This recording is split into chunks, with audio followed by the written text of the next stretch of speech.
इस स्टोरी में नोहारा फैमिली मेला देखने जाते हैं। मेले में बहुत चीजों के साथ एक बनी भी थी, बनी स्टफ्ड टॉय, जिसको खरीद के घर लाया गया। लाने के बाद आधी रात को एक खौफनाक हादसा हुआ। अगले दिन सुबह वो बनी घर से लापता थी।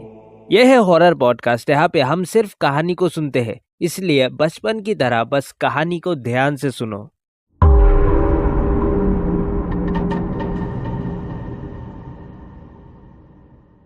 रात के करीब 9:30 बजे होंगे। महीना है जुलाई। दिन का उजाला बुझकर शीतल अंधेरे वाली रात में भी गर्मी लग रही है। लेकिन अगर मेला लगा हो तो वहाँ कौन ही ना जाएगा। नोहारा फैमिली आज आई है मेले में। वो लोग यहाँ वहाँ घूम ही रहे थे कि उनकी कजामा, नैनी, मसाव एंड बोचन के परिवार से मुलाकात हो गई। सभी लोग एक दूसरे से मिलकर बहुत खुश दिख रहे थे। खैर, ये मेला थोड़ा स्पेशल था। आज रात ब्लड मून होने वाला है, तो उसी चक्कर में किसी ने इस मेले का आयोजन किया। यहाँ बहुत तरह के छोटे छोटे दुकान और खाने के स्टॉल्स दिख रही है। हम देखते हैं मेले में घूमते घूमते ये लोग किसी एक साइड में चले आते हैं, जहाँ नैनी एक खिलौने वाली शॉप के सामने आकर जिद करने लग जाती है। उसे वहाँ कोई स्टफ्ड एनिमल दिख गया था, वो भी एक बन्नी।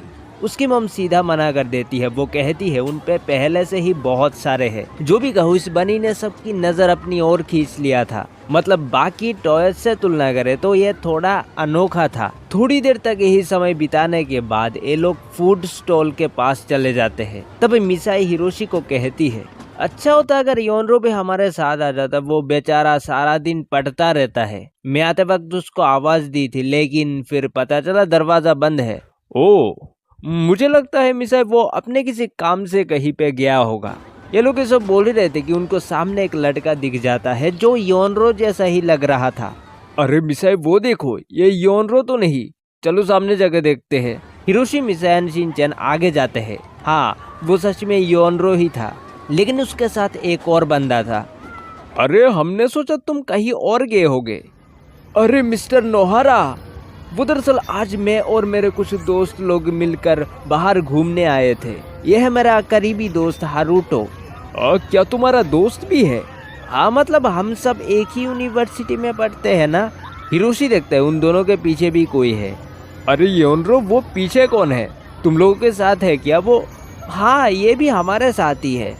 ये दरअसल एक लड़की थी। तो अब शिनचैन कहता है, डैड, लगता है आज रात रंगीन होगा। अरे तुम अपना मुंह बंद नहीं रख सकते क्या? योनरो और उसके दोस्त फिर यहाँ से चले जाते हैं एंड बाकी ये लोग यही मेला देखने में बिजी हो जाते हैं। देखते ही देखते टाइम बहुत ज्यादा हो जाता है। अब यहाँ से लोग वापस जाना भी शुरू हो जाता है। नोहारा फैमिली भी बाकियों को बाय कहकर अपने रास्ते निकल जाते हैं। वो लोग उनके रेंट वाले अपार्टमेंट बिल्डिंग पे जा रहे हैं, क्योंकि घर आग में जल जाने के बाद से वो लोग यहीं पे रह रहे हैं। फिलहाल पैदल चलते हुए ये लोग घर के काफी करीब आ गए होते हैं। देखो तो टाइम कितना हो गया है। अभी 12 बजने में कुछ ही समय बचा है। मैं तो कल उठूंगा ही नहीं। मिसाई जवाब देती है, कल संडे है, इसका मतलब ये नहीं कि बस सोते रहोगे। मिसाई बोलते बोलते उसकी नजर उनके पीछे दूर रोड में किसी हिस्से में चली जाती है। अरे, वहां पे लगता है कोई है। शायद से हमारे पीछे कोई आ रहा है। हिरोशी कहता है, हाँ, लोग तो आएंगे ही। अभी मेला खत्म हुआ ना, सब अपने घर जा रहे हैं। ये लोग अब चलते चलते आखिरकार बिल्डिंग के पास आ जाते हैं। फिर ऊपर जाके मिसाई दरवाजा खोलती है। आ जाओ अंदर। देखो 12 से ज्यादा बज गए हैं। अभी तो सीधा सोने जाऊंगी। ये सब लोग हाथ मुंह धोकर फिर सोने चले जाते हैं। नोहारा फैमिली सोते हुए यही करीब 1 से 1.5 घंटा हुआ होगा।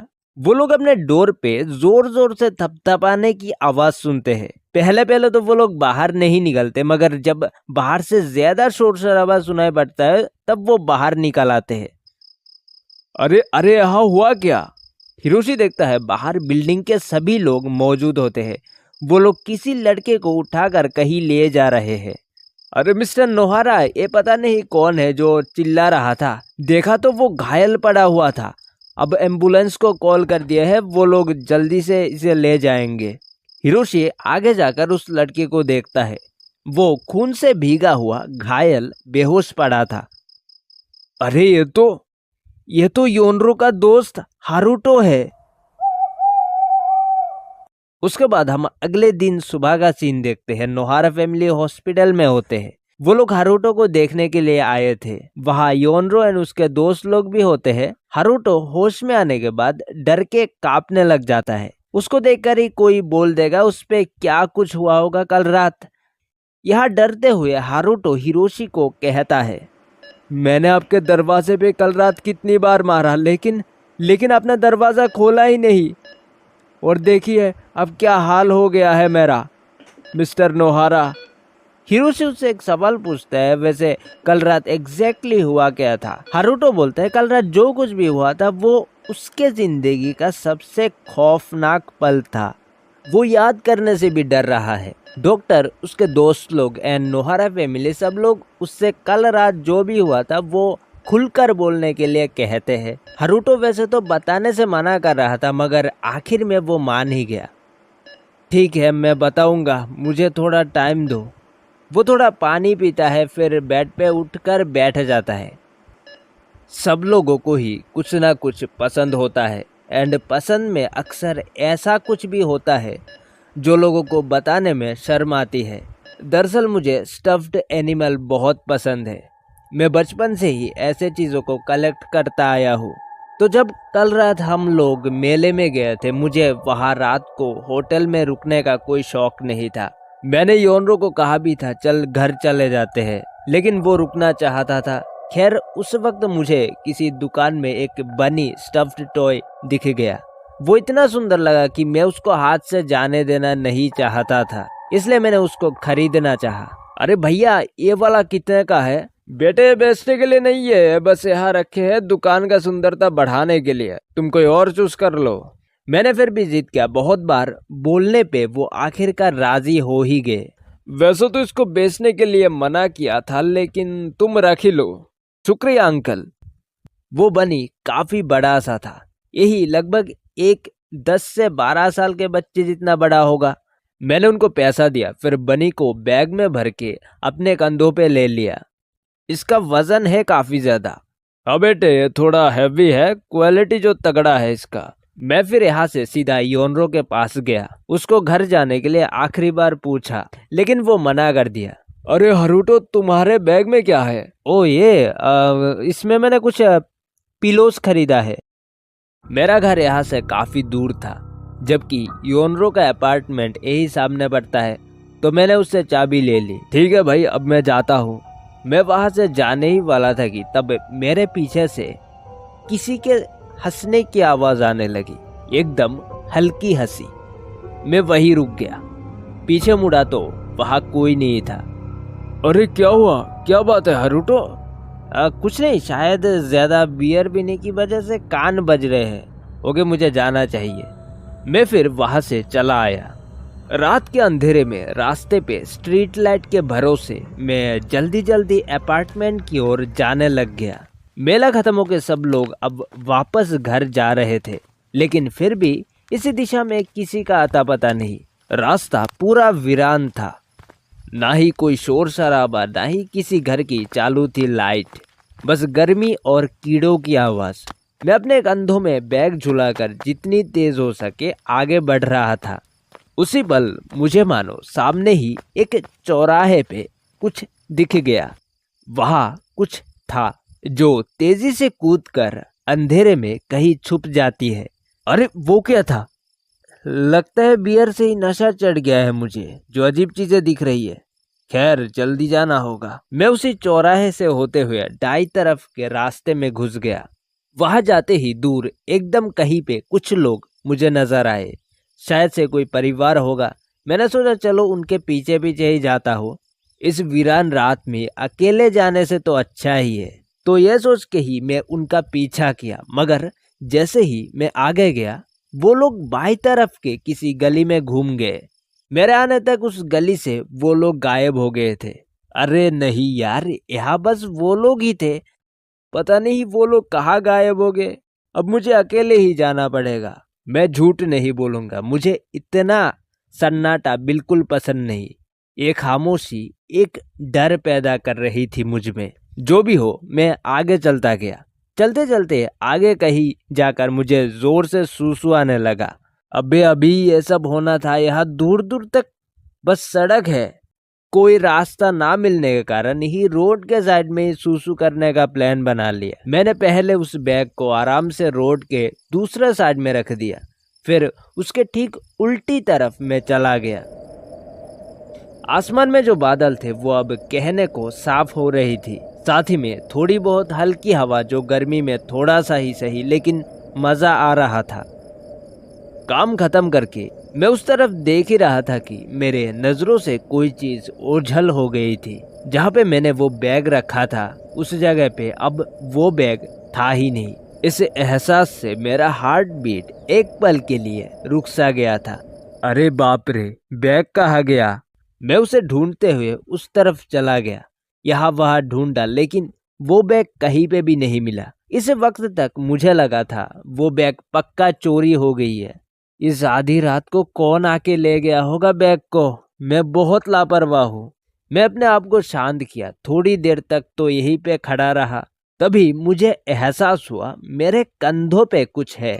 देखा तो बैग मेरे कंधों में ही था। मुझे अपने आंखों पे यकीन नहीं हो रहा था। बैग तो वहां रखा था मेरे पास के। लगता है बियर में उल्टा सीधा मिला दिया होगा उन कमीनों ने। मैंने बैग को उतार के नीचे रख दिया क्योंकि मुझे देखना था बनी सही सलामत है या नहीं। तो मैंने चेन खोला, देखा तो वहां बनी बिल्कुल वैसा का वैसा ही है। जान में जान आई। मैं बैग को फिर से उठा लिया।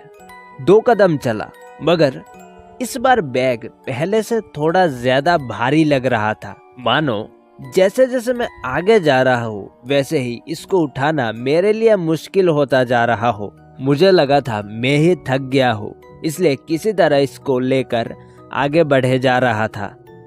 जाते जाते मुझे सामने एक और चौराहा दिख गया तो मैं वही चला गया।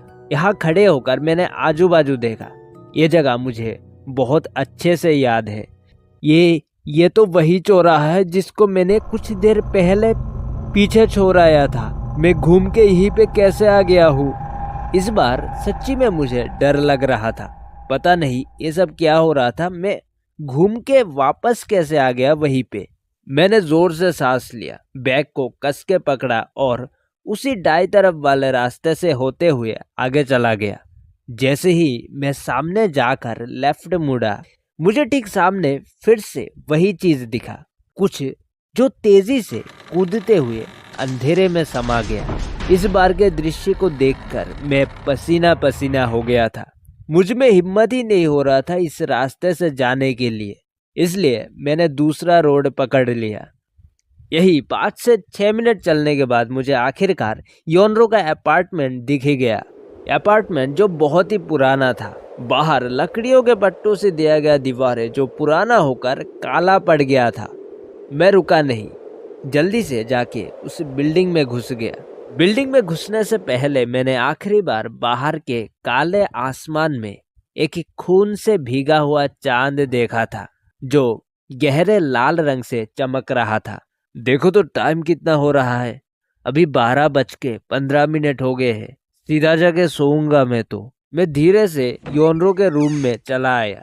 दरवाजा ऐसे बंद करके उस बैग को कंधों से उतार के चेयर पे रख दिया। अरे हाँ, एक काम करता हूँ, बनी को बाहर निकाल के देखता हूँ। मैंने ऐसा ही किया, उसको बैग से निकाला, फिर चेयर पे बिठा दिया। ठीक है मेरी प्यारी बनी, तुम यहाँ बैठो, मैं मुंह धोकर आता हूँ। मैं उसको वही छोड़ के किचन के यहाँ चला गया हाथ मुंह धोने। वहां पे थोड़ा फ्रेश होने के बाद मैं वापस मेन रूम में चला आया। वहां के देखा तो चेयर पे वो बनी नहीं थी। मैंने ढूंढा, चारों तरफ ढूंढा, लेकिन वो कहीं नहीं मिली। तभी मेरी नजर मेरे पीछे टॉयलेट एंड मेन डोर के यहाँ गया। हाँ, बनी वहीं पे थी। वो वहीं पे गिरी हुई थी। मुझे तब तक ऐसा ही लगने लगा था कि मैं वाकई में नशे में हूँ, इसलिए मैं चौंका नहीं। बस वहां गया और उसको उठा के चेयर पे वापस रख दिया। बनी को रखने के बाद मैं बिस्तर लगाने चला गया। सब काम पूरा करके फिर मेरी नजर बनी पे जा अटका। वो फिर से नीचे फर्श पे थी। इस बार मैं चेयर के पास गया, उसको उठाया। वैसे तो अब तक उसका वजन मुझे अजीब लग रहा था।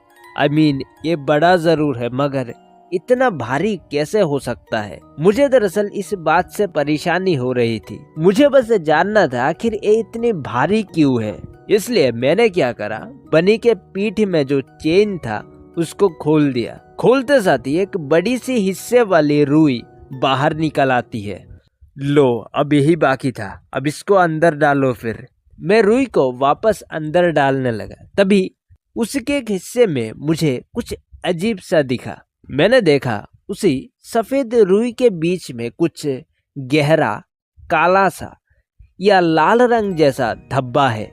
मैंने तुरंत वो निकाल लिया। रूम के लाइट के नीचे वो हिस्सा साफ दिख रहा था। वो वाकई में लाल रंग था।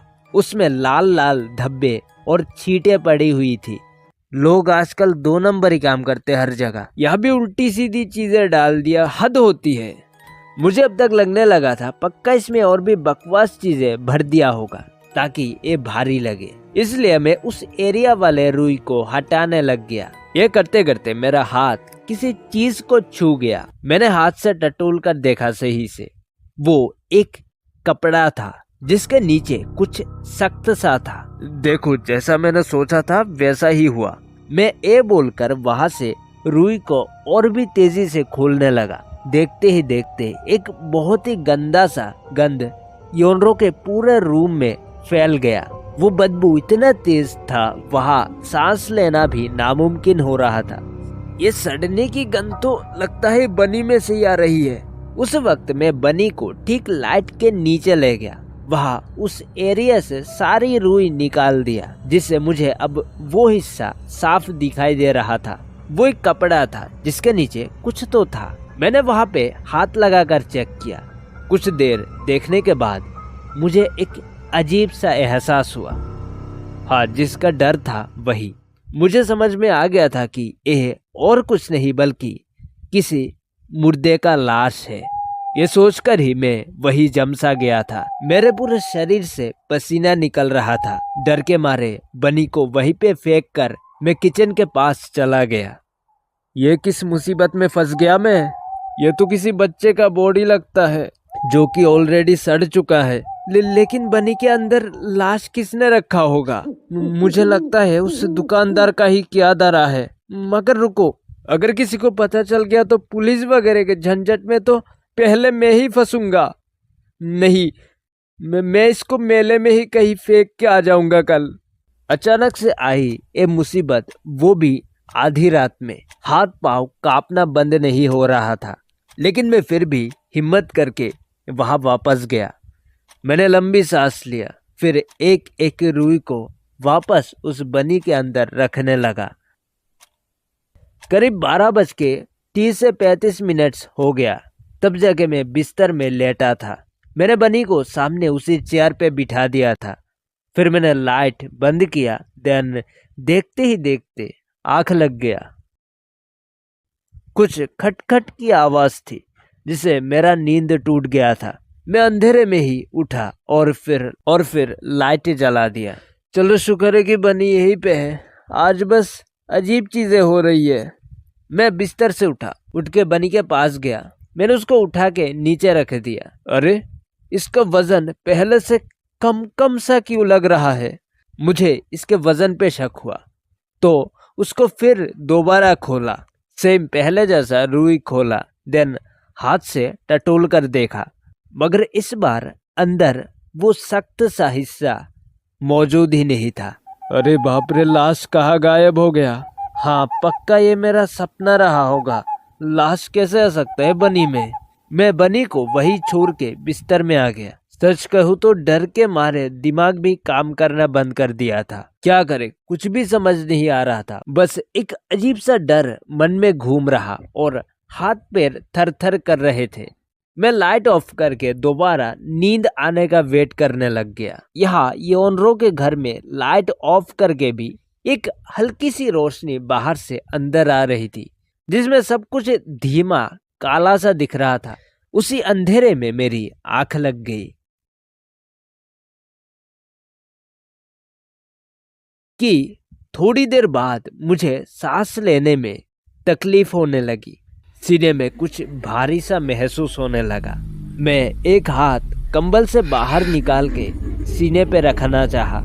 उसी पल उस जगह मेरा हाथ किसी चीज पे लग गया। मैंने सही से उसको छू कर देखा तो वो कुछ अजीब सा था। इसी के साथ एक गंदी सड़न की बदबू भी आने लग जाती है। माहौल को भांपते साथ ही मैं अपनी आंखें खोल बैठा। आंखें खोलते साथ ही मैंने जो देखा उसने मेरे शरीर को हिला के रख दिया। मेरे छाती के ठीक ऊपर कोई बच्चा बैठा हुआ था। अंधेरे में धुंधली रोशनी के अंदर उसका बस शेप में देख पा रहा था। वो बच्चा अजीब तरह से हिल रहा था। उसका शरीर बिल्कुल सड़ के हड्डी तक बाहर निकला हुआ दिख रहा था। मैंने उसके चेहरे पे एक खौफनाक मुस्कान भी देखा। मेरे पलक झपकाते ही वो बच्चा तेजी से अपना हाथ आगे बढ़ाते हुए मेरे गले को कस के पकड़ लेता है। वो ताकतवर था, एक आदमी से भी ज्यादा। मैंने उसको अपने पे से हटाने की कोशिश की, लेकिन वो बहुत जोर से पकड़ा हुआ था। लेकिन बहुत देर तक मेहनत करने के बाद मैं उससे बच ही निकला। मैंने जोर लगा के उसे साइड में फेंक दिया। फिर किसी तरह चकमा देते हुए मैंने दरवाजा खोला और रूम से बाहर निकल गया। उस वक्त मैं पहले मिस्टर नोहारा के घर में जोर से दरवाजा पीटा, लेकिन उन्होंने दरवाजा नहीं खोला था। कोई रास्ता ना पाके मैं सीढ़ियों की तरफ दौड़ पड़ा, मगर तब तक बहुत देर हो चुकी थी। उसने पीछे से मेरे पैर को पकड़ लिया था, जिससे मैं फर्श पे गिर पड़ा। आखिर में जो मुझे याद था वो मुझे किसी जानवर की तरह नोच कर खा रहा था। हारुतो इसी के साथ ये बात खत्म करता है। हिरोशी कहता है, क्या बात कर रहे हो यार? वैसे कल रात जब हम योनरो के रूम में गए थे तब तो हमें कोई बनी नहीं मिली। हारुतो कहता है, मिलेगी भी कैसे? वो शायद मेरे लिए ही किसी और जगह इंतजार कर रही है। एंड इसी के साथ स्टोरी यहीं पे खत्म होता है। तुम्हें अगर ऐसा ही एक और स्टोरी सुनना है तो यहाँ पे क्लिक करो। मिलते हैं अगली वीडियो पे, उससे पहले बाय बाय।